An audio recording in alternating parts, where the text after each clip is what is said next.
বাইকটা নিয়ে আসেন।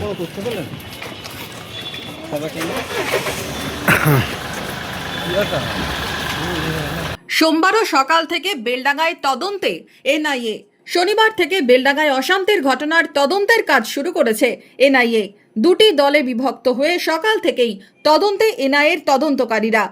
এদিন বেলডাঙ্গার পাঁচরাহা মোড়ে গেট পরিদর্শন করেন এনআইএর তদন্তকারী একটি দল। উল্লেখ্য 16 ও 17 জানুয়ারি অশান্ত হয়ে উঠেছিল বেলডাঙ্গা। 17 তারিখ রেলগেট ভাঙচুরের ঘটনাও ঘটে। এরপর বেলডাঙ্গা পৌরসভাতেও যান তদন্তকারীরা। বেলডাঙ্গা পৌরসভার পর এনআইএর দলটি যান বেলডাঙ্গা স্টেশনে। সেখানে স্টেশন ম্যানেজার ও আরপিএফ এর কর্তব্যরত জওয়ানদের সাথে প্রায় 20 মিনিট ধরে একান্তে কথা বলেন তারা। এদিন এনআইএর একটি দল বহরমপুরের সাইবার ক্রাইম থানাতেও যান। সেখানে প্রায় ঘন্টা দেড়েক ছিলেন তারা। সেখান থেকে বেরিয়ে ফের রওনা দেন বেলডাঙ্গার দিকে। বেলডাঙ্গায় অশান্তির ঘটনায় কারা জড়িত ছিল, পেছনে কারা, খোঁজ চালাচ্ছে NIA. Bureau report, Madhyabanga news. Manmohini health care, স্বাস্থ্য সেবায় অটুট শ্রেষ্ঠত্বের শিরোপা।